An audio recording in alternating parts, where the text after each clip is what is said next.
하지만 우리 팬들이나 기자분들이 좀 생각했으면 좋겠다. 이전에 제가 베트남하고 경기했을 때는 제가 실질적으로 선수들을 뽑아서 훈련을 제대로 시키지 못했던 부분이 있었고, 이제는 제가 코로나가 풀리고 우리 인도네시아 리그가 진행되고 난 다음에 제가 직접 경기장 다니면서 선수들을 뽑아서 팀을 형성을 했는지 이제 1년이라는 시간이 지나가면서. Và trong lần sau đó thì có một cầu thủ trẻ đang có một vị trí thi đấu rất ổn định, đó là Lê Văn Đồ, người thường xuyên ghi những bàn thắng quan trọng cho câu lạc bộ Công an. 인도네시아는 상당히 많이 무서워했지 않았나. 너무나 기분이 좋다. 그런 것은 앞으로도 없었습니다. 우리가 그만큼 이제 강해지고 있다는 것을 상대적으로 느끼고 있다는 것을 우리는 분명하게 생각하고 있습니다.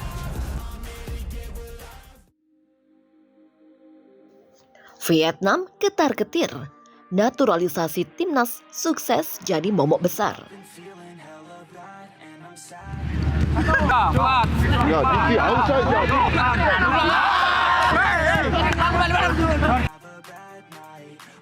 Pemanggilan pemain timnas Indonesia untuk kualifikasi Piala Dunia 2026 menarik perhatian sejumlah media luar. Sebut saja The Tau 247 yang merupakan media asal Vietnam yang menyebut bahwa Sinteyong memanggil pemain dengan kualitas Eropa.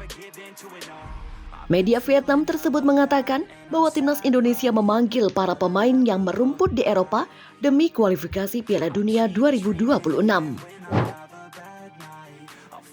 Indonesia memanggil sekelompok bintang naturalisasi di Eropa untuk menghadiri kualifikasi Piala Dunia. Demikian tulis The Tau 247 dalam judul artikelnya. Dua pemain kunci Indonesia yang bermain di luar negeri, Ivar Jenner dan Marcelino Ferdinand, tidak dipanggil karena cedera. Namun, pelatih Sinteyong memiliki 8 pemain potensial yang bermain di luar negeri. Setengahnya bahkan bermain untuk tim berkualitas Eropa. Demikian tulis The Tau 247.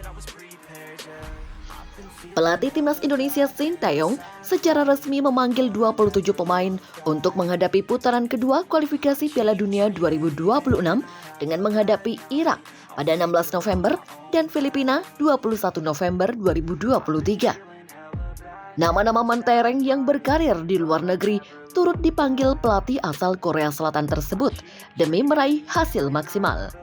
Namun sayang, Marcelino Ferdinand dan Ivar Jenner masih harus absen. Tanpa Marcelino Ferdinand dan Ivar Jenner sekalipun, timnas Indonesia dinilai tetap kuat karena masih ada Ricky Kambuaya dari Dewa United dan Sonny Wallace yang dapat dimainkan sebagai gelandang. Setidaknya ada 4 pemain yang merumput di Eropa, yakni Sonny Wallace dari KV Mechelen, Shane Patinama, Viking FK, Alken Beckett, Ipswich Town, dan Rafael Struijk, Adu Den Haag. Selain itu, ada juga Sadil Ramdhani yang bermain di Sabah FC, Pratama Arhan, Tokyo Verdy, Jordi Amat, Johor Darul Takzim, dan Asnawi Mangkualam, Jeonnam Dragons. Tak hanya The Tau 247 saja, media asal Vietnam Giao Thông juga menyoroti 27 pemain tim nasional atau timnas Indonesia yang dipanggil untuk 2 laga awal di babak kedua kualifikasi Piala Dunia 2026 zona Asia. Menurut media Vietnam itu, Garuda memiliki skuad yang menakutkan meski tanpa adanya 2 gelandang andalan yakni Ivar Jenner dan Marcelino Ferdinand. Melihat nama-nama 27 pemain yang dipanggil tersebut, Giao Thông juga mengakui skuad timnas Indonesia mengerikan. Bahkan mereka menyebut Garuda sebagai salah satu kandidat untuk lolos ke babak ketiga kualifikasi Piala Dunia 2026 zona Asia. Giao Thông mengatakan hal itu karena terpukau dengan banyaknya pemain abroad yang bakal membela timnas Indonesia. Meski begitu, media Vietnam itu pun percaya skuad tersebut bukanlah tim terbaik yang dimiliki Sinteyong. Sebab ada 2 nama penting, yakni Marcelino Ferdinand dan Jenner yang absen karena cedera.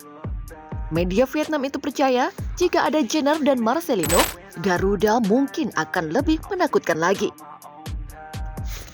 Tim Indonesia memanggil banyak pemain asal Eropa untuk mempersiapkan pertandingan di babak kedua kualifikasi Piala Dunia 2026. Demikian bunyi keterangan dari media Vietnam Giao Thông. Namun kali ini, daftar tim yang dipanggil bukanlah skuad terkuat mereka, karena dua pemain bintang Marcelino Ferdinand dan gelandang Ivar Jenner dari FC Utrecht Club Belanda mengalami cedera. Demikian tambah Giao Thông. Namun dengan sisa pemain yang ada, Garuda tetap diapresiasi tinggi dan menjanjikan bakal menjadi tim yang berpeluang merebut tiket ke babak ketiga kualifikasi Piala Dunia 2026 zona Asia. Demikian tutup media Vietnam tersebut.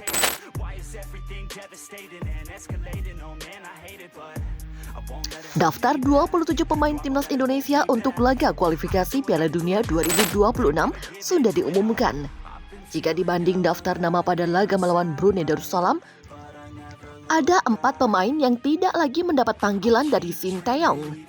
Siapa saja mereka? Simak ulasan selengkapnya berikut ini.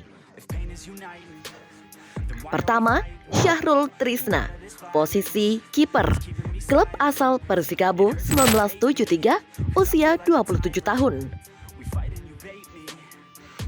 Syahrul Trisna jadi salah satu pemain yang rutin dipanggil Sinteyong. Namun, dia bukan pilihan utama. Dia lebih sering jadi pelapis Nadio Argawinata atau Hernando Ari. Sejauh ini, Syahrul Trisna pun punya 7 caps bersama timnas Indonesia. Dari 7 caps itu, Syahrul Trisna mencatat 1 kali nirbobol. Lalu yang kedua, Fahrudin Arianto, posisi bek tengah, klub asal Madura United, usia 34 tahun. Fahrudin Arianto jadi pemain senior yang masih tampil konsisten.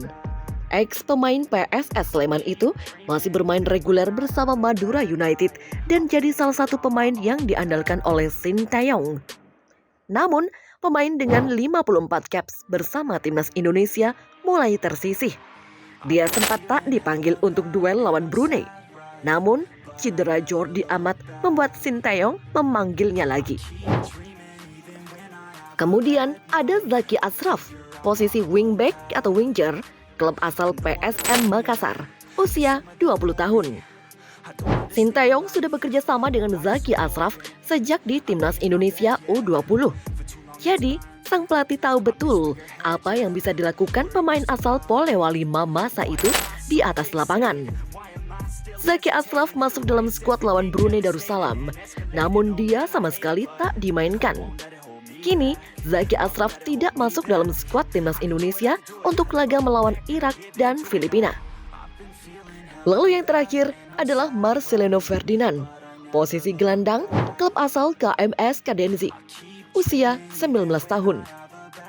Marcelino Ferdinand masuk dalam skuad untuk duel lawan Brunei Darussalam, namun dia sama sekali tidak bermain. Ex-gelandang Persebaya Surabaya itu mengalami cedera hamstring. Cedera Marcelino Ferdinand memburuk setelah dia kembali ke Belgia. Masa penyembuhan sang gelandang mundur. Jadi, Marcelino Ferdinand pun harus melewatkan laga melawan Irak dan Filipina.